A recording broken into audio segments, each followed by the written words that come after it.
وما أرسلنا من قبلك إلا رجالا نوحي إليهم فاسألوا أهل الذكر إن كنتم لا تعلمون. بسم الله الرحمن الرحيم. السلام عليكم ورحمة الله وبركاته. وعليكم السلام. الحمد لله وكفى والصلاة والسلام على من اصطفى وعلى آله وصحبه ومن اهتدى. أشهد أن لا إله إلا الله وحده لا شريك له وأشهد أن محمدا عبده ورسوله لا نبي بعده. Bapak dan Ibu kaum muslimin wal muslimat, terkhusus anak-anak kita yang Allah Subhanahu wa ta'ala telah berikan kepada mereka taufik untuk menjadi orang yang dikatakan oleh Nabi sallallahu alaihi wasallam di dalam hadis yang sahih sebagai orang terbaik. Apa yang dikatakan oleh Nabi sallallahu alaihi wasallam di dalam sebuah hadis. Hadis ini dikeluarkan oleh Imam Al-Bukhari di dalam kitab sahihnya dan juga dikeluarkan oleh imam ahli hadis yang lainnya, di mana Nabi sallallahu alaihi wasallam bersabda, kata Nabi, khairukum man ta'allama al-Qur'ana wa 'allamah. Kata Nabi sallallahu alaihi wasallam, orang yang paling baik yang dikatakan oleh Nabi sallallahu alaihi wasallam sebagai khairukum, orang yang paling baik, kata Nabi sallallahu alaihi wasallam, man ta'allama al-Qur'ana wa 'allamah, yaitu orang-orang yang mempelajari Al-Qur'an dan orang-orang yang mengajarkan Al-Qur'an itu sendiri.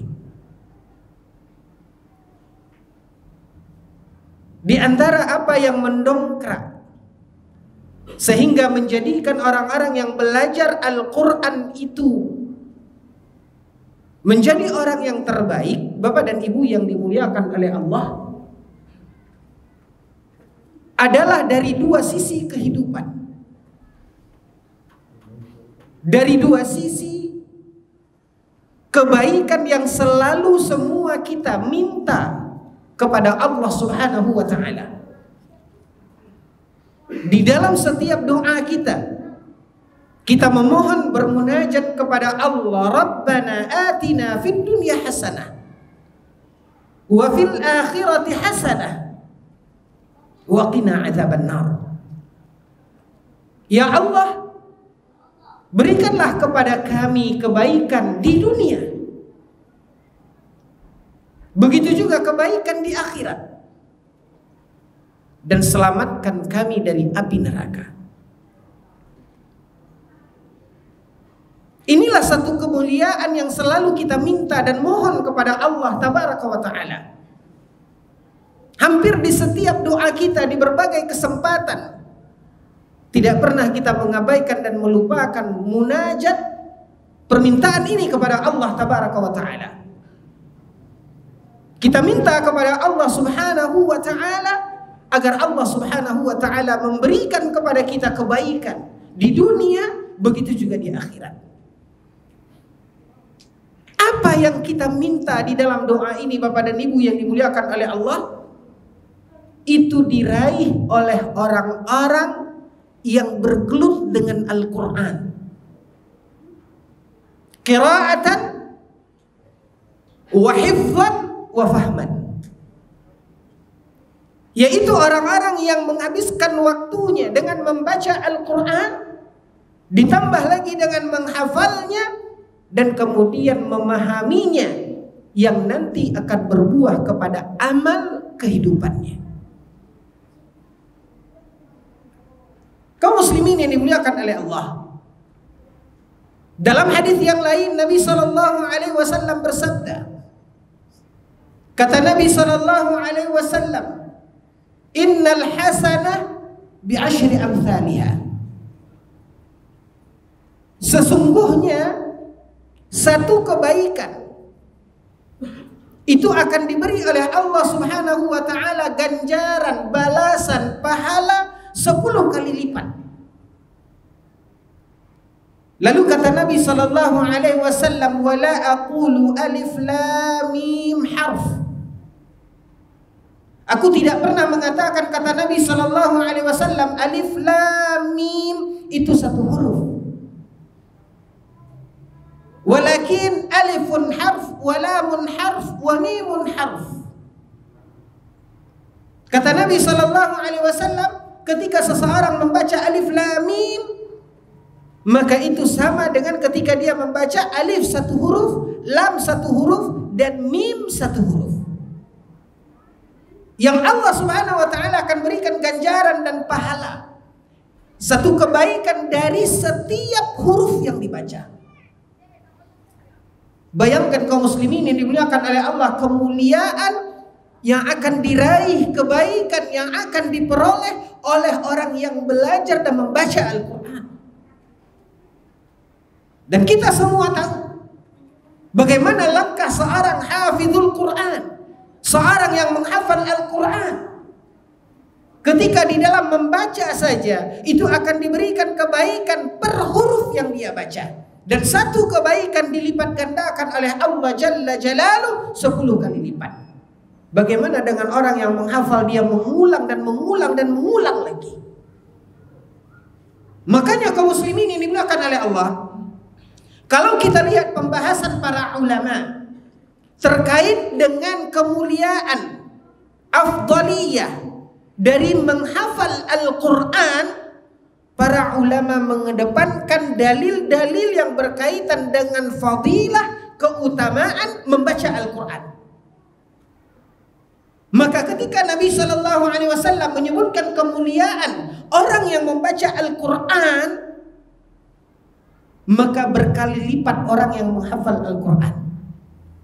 Karena semua kita tahu, langkah untuk seorang bisa menghafal itu adalah dengan mengulang-ulang. Jika kebaikan didapat dengan sekali membaca, bayangkan jika dia berulang-ulang membacanya. Dan kemudian bagaimana seseorang di dalam menghafal Al-Quran, ikhwatal iman, bukan hanya sekedar dengan matanya dia melihat ayat Al-Quran, tapi dia akan fokus untuk bisa menghafal Al-Quran. Artinya dia bergelut dengan Al-Quran itu jasmani dan rohaninya. Bisa saja seorang ketika membaca Al-Quran, bisa saja saat membaca itu pikirannya kemana-mana, tapi tidak bagi orang-orang yang menghafal Al-Quran. Karena tidak akan mungkin dia bisa menghafalnya kalau dia tidak menghadirkan hatinya. Makanya secara umum, Bapak dan Ibu yang dimuliakan oleh Allah, apapun dalil, apapun hujjah terkait dengan keutamaan orang yang membaca Al-Quran, maka itu bisa kita ketengahkan untuk mengutarakan dan menguraikan keutamaan orang-orang yang menghafal Al-Quran. Ditambah lagi, Bapak dan Ibu yang dimuliakan oleh Allah, dari dalil-dalil yang berkaitan tentang keutamaan membaca Al-Quran, seperti yang disebutkan di dalam hadis yang tadi beberapa telah kita bacakan. Nabi SAW mengatakan, khairukum man ta'allama Al-Qur'ana wa 'allamah. Orang yang terbaik adalah orang yang mempelajari Al-Quran dan mengajarkannya. Termasuk diantaranya mengajarkan atau belajar membaca Al-Quran. Kalau seandainya itu kebaikan untuk orang yang belajar membaca, bagaimana dengan orang yang belajar menghafal? Kalau terbaik itu akan dijadikan oleh Allah untuk para pengajar yang membaca Al-Quran, mengajarkan orang untuk membaca Al-Quran, Bisa kita bayangkan bagaimana kebaikan yang akan diberikan untuk orang yang mengajarkan hafalan Al-Quran. Karena dia pasti akan berulang. Tidak akan kurang dari 3 kali kaum muslimin yang dimuliakan oleh Allah baru seseorang bisa menghafalnya. Mesti dia mengulanginya. Ditambah lagi nanti para penghafal Al-Quran mesti sampai di titik di mana dia harus memurajaah, mengulangi hafalannya agar dia tidak lupa hafalannya, dan itu otomatis terulang kembali. Bayangkan ketika dia murajaah, ketika hafalannya bertambah banyak, dalam sehari dia mesti setidaknya memurajaah, mengulangi hafalannya sekian juz. Hitung saja berapa huruf yang telah dia murajaah di setiap harinya, dalam 1 juz, dalam 2 juz. Belum nanti ketika final wisuda akhir dari hafalan Al-Quran sehingga dia akan diberi ijazah hafidh. Itu ada lagi ketentuannya. Dia mesti memurajaah 30 juz dalam waktu tertentu, dengan perhitungan pada masing-masing juz itu tidak boleh melebihi dari sekian kesalahan, baru dia dikatakan orang yang berhak mendapatkan ijazah. Hari-hari dengan dia bergelut dengan Al-Quran itu kaum muslimin yang dimuliakan oleh Allah. Bisa kita bayangkan dari sisi pahala yang Allah Subhanahu wa taala janjikan, di mana akan dihitung oleh Allah per huruf yang dia baca. Per huruf yang dia baca. Dan setiap pahala yang Allah berikan, Allah akan lipat gandakan 10 kali lipat. Makanya wajar ikhwatal iman, di dalam hadis-hadis yang lain Nabi SAW menyebutkan kemuliaan yang akan digapai dan diperoleh oleh orang-orang yang menghafal Al-Quran tersebut. Di antaranya kaum muslimin yang dimuliakan oleh Allah. Maaf, tadi sudah kita katakan apapun dalil tentang keutamaan membaca Al-Quran itu bisa dijadikan hujjah. Bahkan orang yang menghafal Al-Quran lebih daripada itu. Walaupun setelah itu, kembali kita katakan, ada hadis-hadis yang menjelaskan, mengkhususkan tentang kemuliaan dan keutamaan menghafal Al-Quran ini. Di antaranya ikhwatal iman, apa yang dikatakan oleh Nabi SAW di dalam sebuah hadis yang diriwayatkan dari Anas bin Malik radhiyallahu anhu, sahabat Nabi SAW. Dan hadis ini dinukilkan di dalam kitab At-Targhib wa Tarhib. Rasulullah SAW bersabda, kata Nabi, "Inna lillahi ahlaini minan nas."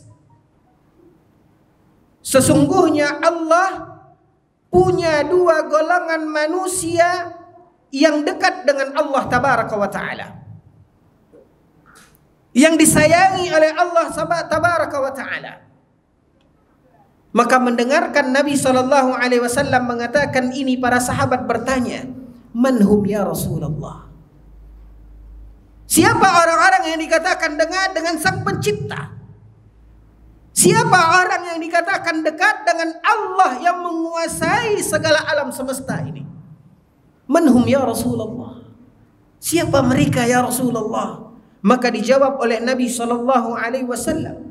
Dan kita mengetahui apa yang dikatakan oleh Allah Jalla Jalaluhu di dalam Al-Quran, bahwasanya Nabi SAW la yantiqu anil hawa. Nabi tidak berbicara dengan hawa nafsunya. In huwa illa wahyu yuha. Apa yang diucapkan oleh Nabi adalah berdasarkan wahyu yang telah diwahyukan kepada beliau.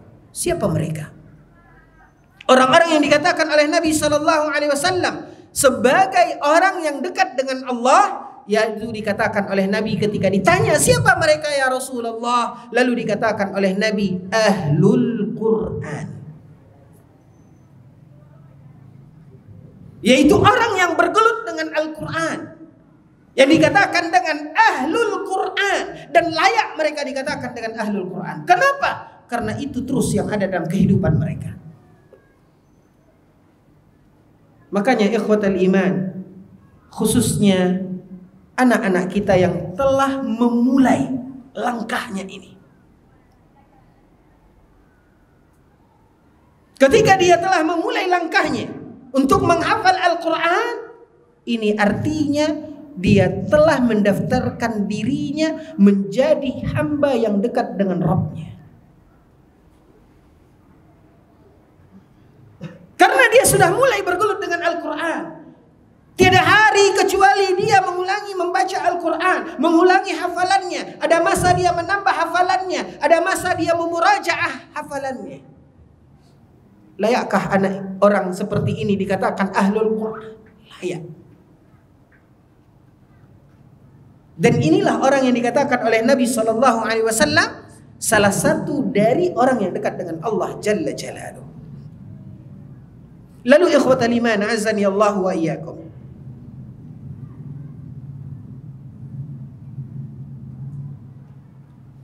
orang yang menghafal Al-Quran, orang yang bergelut dengan Al-Quran, yang dikatakan ahlul Quran, dikatakan oleh Nabi SAW. Kata Nabi SAW, mathalul ladzi yaqra'ul Qur'an wa huwa hafizun lah. Nabi SAW mengatakan perumpamaan orang yang membaca Al-Quran wa huwa hafizun lah, lalu dia menghafal Al-Quran itu. Kata Nabi SAW, nanti pada hari kiamat, ma'as safaratil kiramil barara, mereka ini nanti akan bersama para malaikat yang mulia.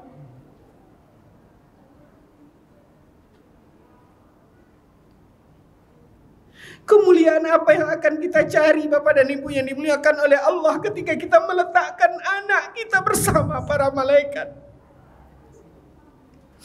Nabi SAW mengatakan ma'al kiramil bararah. Adakah cita-cita yang ingin kita gapai selebih daripada ini Bapak dan Ibu yang dimuliakan oleh Allah? Makhluk yang Allah Subhanahu wa taala ciptakan, la ya'sunallaha ma amarahum wa yaf'aluna ma yu'marun. Makhluk yang taat kepada Allah, tidak pernah bermaksiat kepada Allah. Kita akan letakkan anak kita bersama para malaikat kiramil bararah, malaikat yang mulia. Bapak dan Ibu yang dimuliakan oleh Allah, ini kemuliaan orang-orang yang menghafal Al-Quran, orang yang membaca Al-Quran, wa hafizullah. Semakin kita gali Bapak dan Ibu yang dimuliakan oleh Allah, bagaimana Nabi SAW memotivasi kita. Dan mungkin kita yang berbicara Bapak dan Ibu yang dimuliakan oleh Allah dengan segala aktivitas, rutinitas, kesibukan kita, tapi alhamdulillah Allah titipkan untuk kita anak. Maka suatu kebahagiaan, kemuliaan bagi orang tua. Di samping dia menjaga amanah yang Allah Subhanahu wa taala titipkan ini, adakah yang lebih kebahagiaan dari orang tua memposisikan anaknya semulia malaikat? Kata Nabi SAW.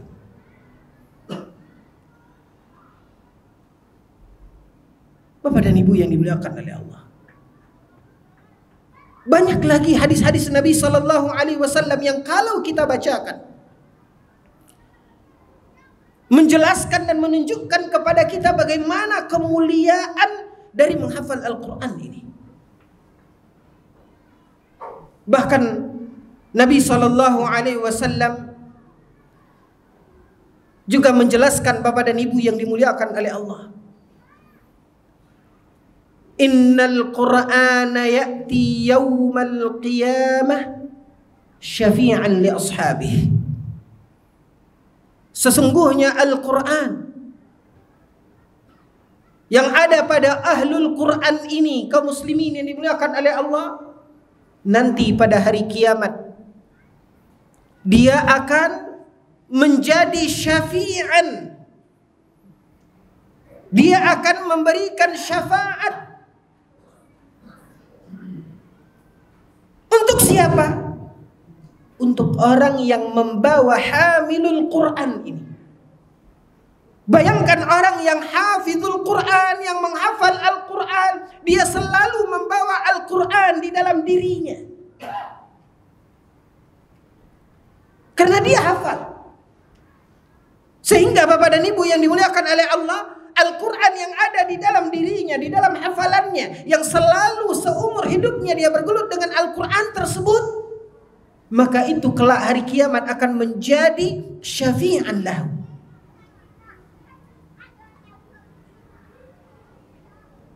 Makanya ini kaum muslimin yang dimuliakan oleh Allah, yang ada di dalam keyakinan umat Islam, yang diuraikan oleh para ulama di dalam kitab bab-bab akidah terkait dengan syafaat,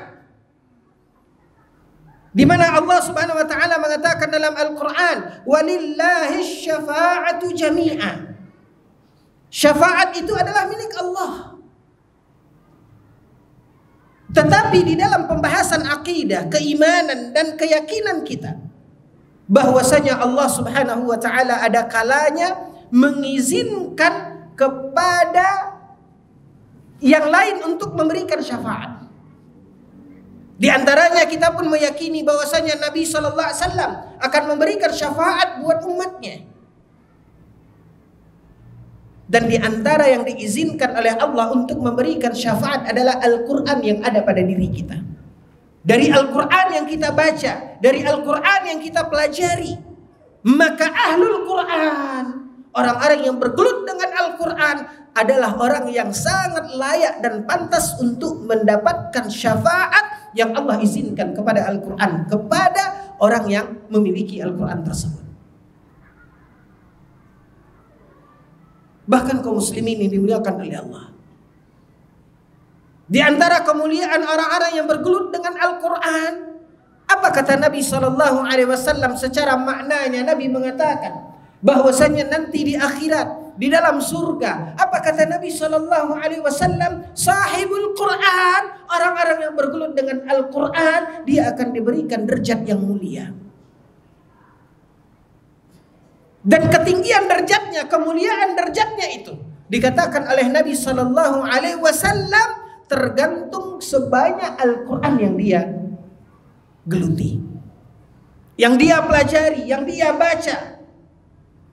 Makanya kaum muslimin yang dimuliakan oleh Allah, ini memotivasi terus untuk meningkatkan hafalan, untuk selalu giat menambah dan terus belajar.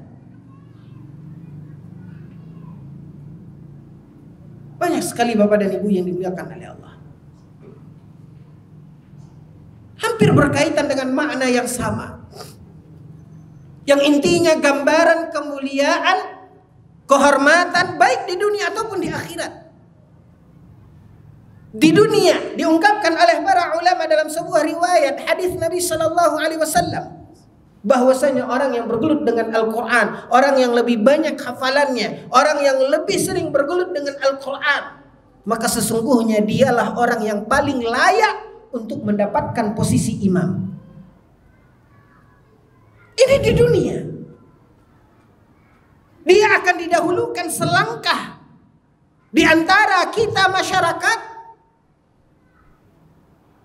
dengan dasar apa?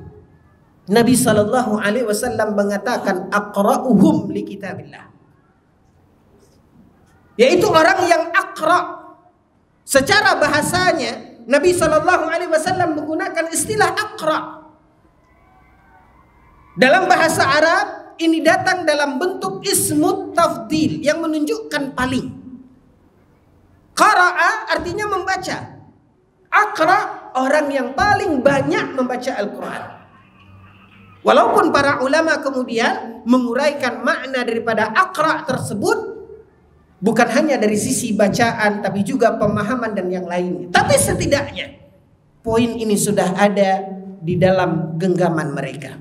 Mereka akan jadi orang-orang yang didahulukan selangkah dalam amal dunia yang kita kerjakan pada ibadah yang akan dijadikan oleh Allah dari ibadah-ibadah yang pertama dihisab oleh Allah Subhanahu wa ta'ala.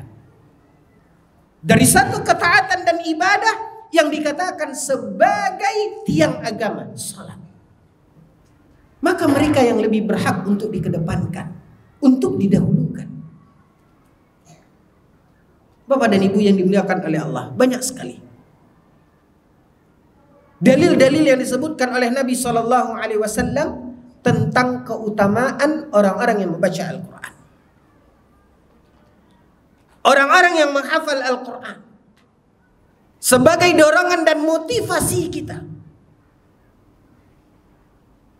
Dan diantaranya kaum muslimin yang dimuliakan oleh Allah, ada sebuah hadis Nabi SAW, dan kembali ingin saya tekankan bahwasanya ini adalah hadis Nabi SAW, dan di dalam Al-Quran dikatakan oleh Allah Subhanahu wa ta'ala bahwasanya Nabi tersebut la yantiqu 'anil hawa, Nabi tidak berbicara dengan hawa nafsunya. In huwa illa wahyun yuha. Apa yang diucapkan oleh Nabi SAW adalah wahyu yang telah diwahyukan kepada beliau. Ada satu hadis, Bapak, Ibu, dengan keadaan dan kondisi kita, rutinitas dan aktivitas kita, kemudian usia dan kesempatan kita, mungkin kita merasa pesimis, walaupun sebenarnya tidak ada kata terlambat kalau kita ingin memulai. Kalau kita ingin menggapai kemuliaan dan keutamaan para penghafal Al-Quran, kenapa tidak dibuka kelas tahfiz bapak-bapak dan ibu-ibu? Sehingga nanti kita bisa berlomba-lomba dengan anak. Semampu kita, kalau itu bisa, kalau itu kita mau. Tapi kalaupun tidak, Bapak dan Ibu yang dimuliakan oleh Allah, dengan 1001 dalih kita, maaf. Tapi jangan sampai apa yang kita alami dirasakan oleh anak-anak kita. Maka mulailah dari diri mereka. Dan kalau kita serahkan anak-anak kita tersebut, Bapak dan Ibu yang dimuliakan oleh Allah, untuk mendapatkan kemuliaan, orang-orang yang bergelut dengan Al-Quran, orang-orang yang menghafal Al-Quran, lalu kita orang tua apa? Bapak dan Ibu yang dimuliakan oleh Allah, ketika Rasulullah SAW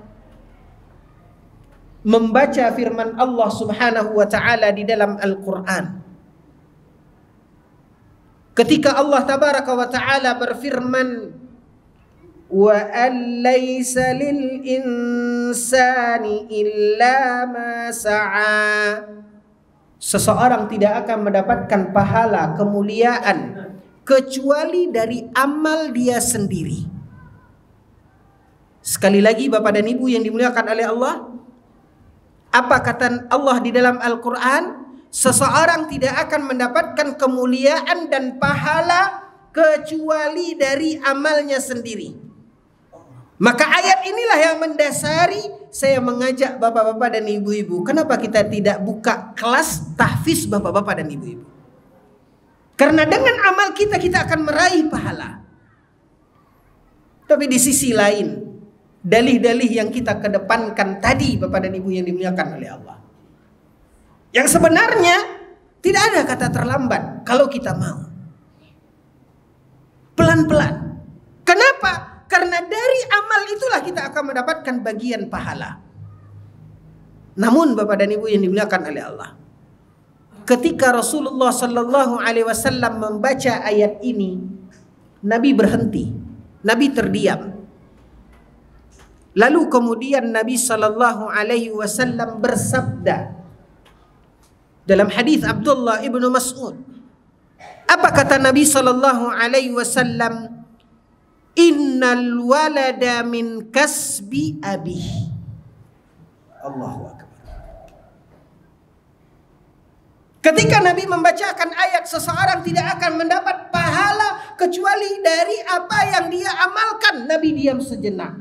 Lalu kemudian Nabi mengatakan, innal walada min kasbi abih. Sesungguhnya anak itu adalah amal orang tuanya.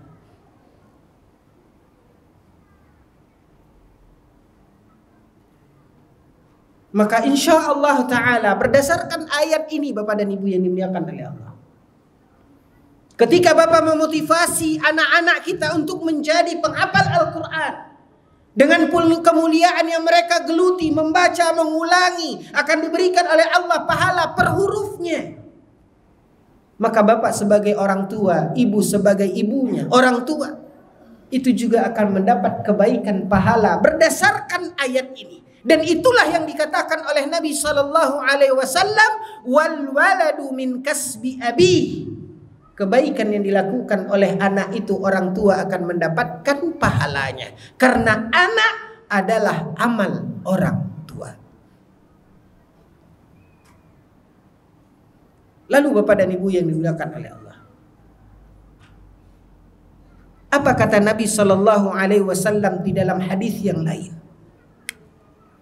Ketika Rasulullah sallallahu alaihi wasallam bersabda, kata Nabi sallallahu alaihi wasallam, yuqalu li sahibil Qur'an iqra waraqi warattil kama kunta tartalu fi darid dunya. Kata Nabi sallallahu alaihi wasallam, pada hari kiamat akan dikatakan kepada para penghafal Al-Quran ini, baca. Kemudian wartaqi, naiklah. Lanjutkan. Warattil, baca. Kama kunta tartal fi darid dunya. Sebagaimana engkau dahulu di dunia membaca. Ini dikatakan pada hari kiamat, di akhirat. Fa inna manzilaka inda akhiri ayatin kunta taqra'uhu. Karena engkau akan mendapatkan derajat kemuliaan sesuai dengan akhir ayat yang engkau baca. Ini kemuliaan yang akan didapati. Dan itu yang akan diberikan oleh Allah Tabaraka wa Ta'ala kepada anak yang kita serahkan untuk menjadi sahibul Quran, untuk menjadi ahlul Quran. Lalu kembali Bapak dan Ibu yang dimuliakan oleh Allah, apa yang diperoleh oleh orang tua? Anak adalah amal orang tua. Kebaikan yang dilakukan oleh anak itu, orang tua akan mendapatkan pahala. Bahkan lebih daripada itu, apa kata Nabi sallallahu alaihi wasallam di dalam sebuah hadis yang dikeluarkan oleh Imam Al-Bukhari dan yang lainnya. Kata Nabi sallallahu alaihi wasallam, "Idza mata ibnu Adam, inqata'a amaluhu illa min thalath." Apabila meninggal anak Adam, terputus amalnya kecuali 3.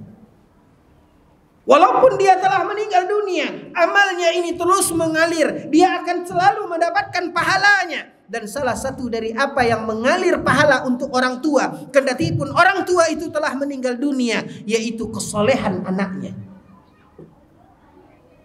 Yang dikatakan oleh Nabi sallallahu alaihi wasallam, "Awaladun salih yad'ulah." Kesolehan anaknya. Walaupun orang tua sudah meninggal dunia, maka pahalanya akan terus didapat oleh orang tua. Karena Nabi SAW tadi mengatakan, wal waladu min kasbi abi. Anak itu adalah usaha orang tua.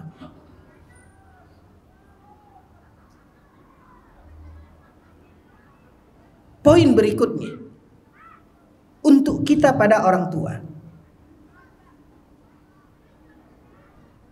apa kata Nabi SAW? Dalam sebuah riwayat dari Sahal bin Mu'adz Al-Juhani, Dia meriwayatkan dari ayahnya Mu'adz al-Juhani radhiyallahu anhu. Qala Rasulullah sallallahu alaihi wasallam. Nabi sallallahu alaihi wasallam bersabda, apa kata Nabi? Man qara'al Qur'ana wa 'amila bima fihi. Apa kata Nabi sallallahu alaihi wasallam? Barang siapa yang membaca Al-Qur'an wa 'amila bima fihi, lalu dia mengamalkan apa yang dia baca itu. Dia mengamalkan apa yang dia baca itu. Kata Nabi sallallahu alaihi wasallam, ulbisa walidahu tajan yaumal qiyamati. Orang-orang yang bergelut dengan Al-Quran, ahlul Quran, nanti pada hari kiamat dia akan datang memakaikan mahkota untuk orang tuanya.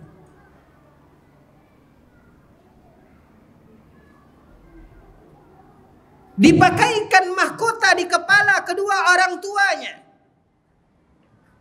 Mahkota seperti apa? Menggambarkan kemuliaan yang didapati oleh orang tua dari anak yang menjadi ahlul Quran. Akan dipakaikan mahkota di kepala kedua orang tuanya. Mahkota seperti apa? Kata Nabi sallallahu alaihi wasallam, dawuhu ahsanu min daw'is syams. Mahkota yang berkilat, yang bercahaya, di mana cahayanya lebih terang daripada cahaya matahari. Kembali Bapak dan Ibu yang dimuliakan oleh Allah, kemuliaan yang diucapkan dan disampaikan oleh Nabi di dalam hadisnya. Jadi apalagi Bapak dan Ibu yang dimuliakan oleh Allah? Adakah yang lebih daripada ini yang akan kita harapkan sebagai orang tua? Dari buah hati kita, dari anak kita. Maka rasanya Bapak dan Ibu yang dimuliakan oleh Allah, seperti saya katakan di awal, begitu banyak dalil-dalil yang disebutkan oleh Nabi SAW tentang kemuliaan ahlul Quran ini.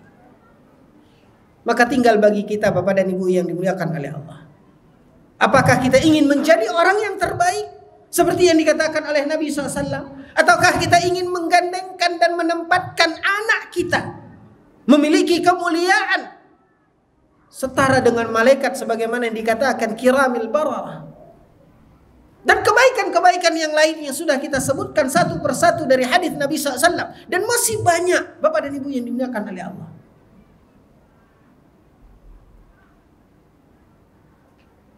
Dan inilah yang harusnya menumbuhkan keinginan kita untuk menjadikan anak kita, cucu kita memiliki kemuliaan seperti yang dikatakan oleh Nabi Sallallahu Alaihi Wasallam. Lalu Bapak dan Ibu yang dimuliakan oleh Allah, kita juga ingin menyampaikan khususnya kepada anak-anak kita yang sudah berada di jalan ini, mencari kemuliaannya dengan Al-Quran. Ada beberapa poin, khususnya anak-anak kita, poin yang menuntun untuk memudahkan kita di dalam menghafal Al-Quran. Ada beberapa poin yang harus kita perhatikan. Yang pertama, ikhwatal iman, al-ikhlas. Luruskan niat. Karena ini kebaikan dan ibadah.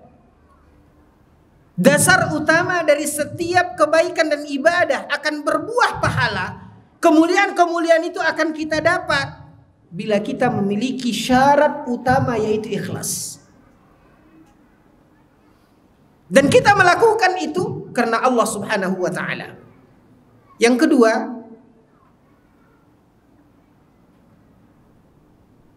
para penghafal Al-Quran, yang paling penting adalah tashihun nutq.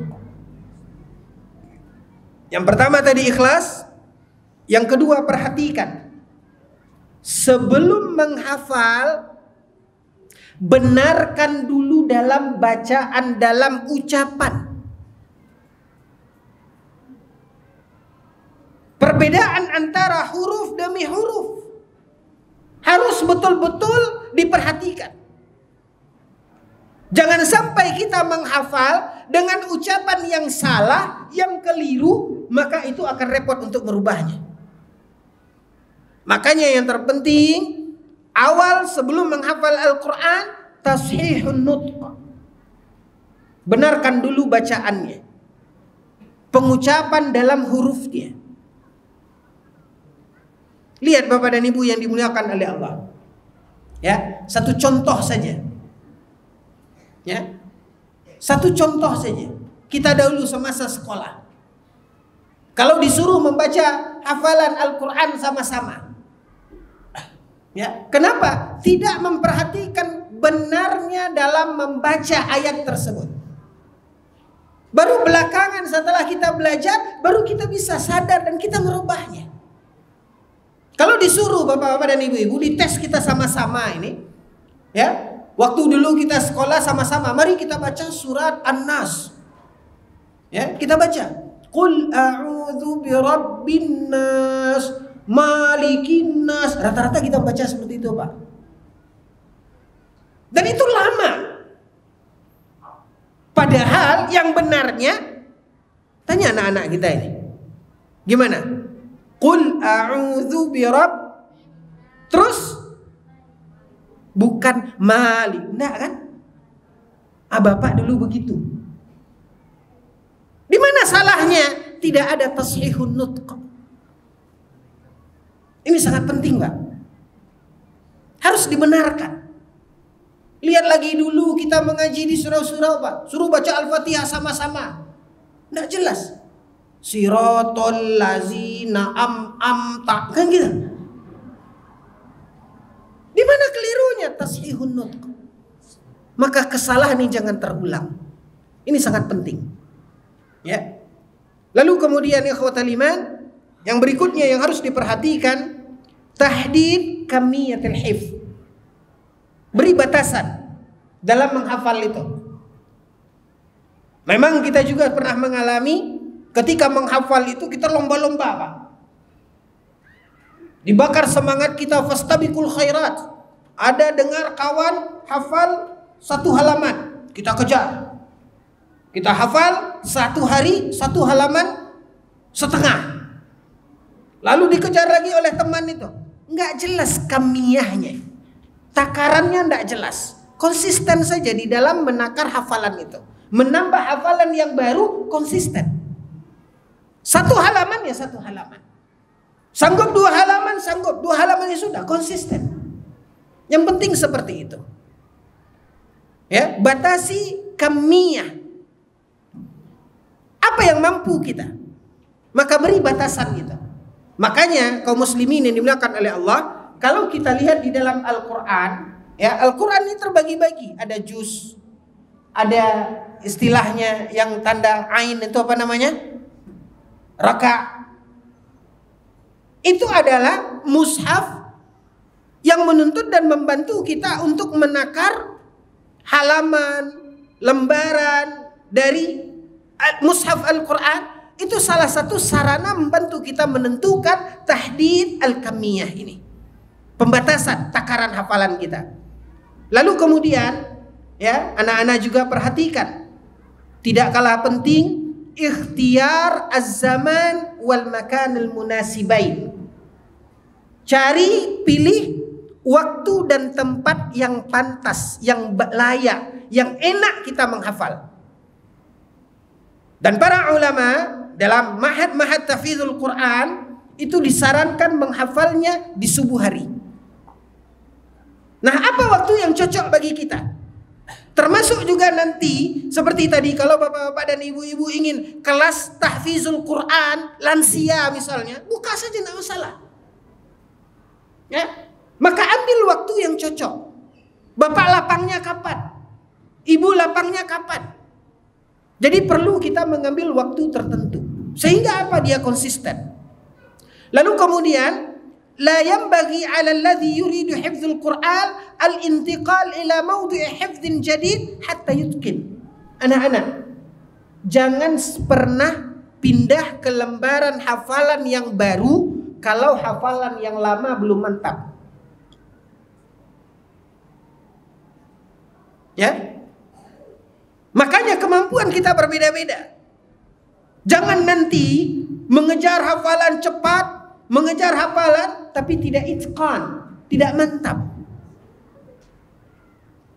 Biarkan mantap dulu yang kita telah hafal, ulangi lagi, sudah bisa mantap, baru pindah ke hafalan berikutnya. Jangan sekali-kali pindah ke hafalan yang baru kalau hafalan yang sebelumnya belum mantap. Ini penting sekali. Lalu kemudian kaum muslimin yang dimuliakan oleh Allah, hafiz 'alal hifzi min mushafin khas. Ini juga sangat penting. Ketika menghafal itu, upayakan menghafal. Upayakan dalam menghafal itu dari satu mushaf. Jangan ditukar-tukar. Kenapa? Karena akan terbayang halamannya, susunannya, dia di tengah, dia di atas, dia di bawah. Dan masih banyak lagi kaum muslimin yang dimuliakan oleh Allah. Tapi setidaknya inilah beberapa poin yang dapat membantu kita untuk mempermudah menghafal Al-Quran. Waktu juga yang membatasi kita. Wallahu ta'ala alam. Wa sallallahu ala nabina Muhammad wa ala alihi wa sahbihi wa sallim. Walhamdulillah rabbil alamin. Wassalamualaikum warahmatullahi wabarakatuh.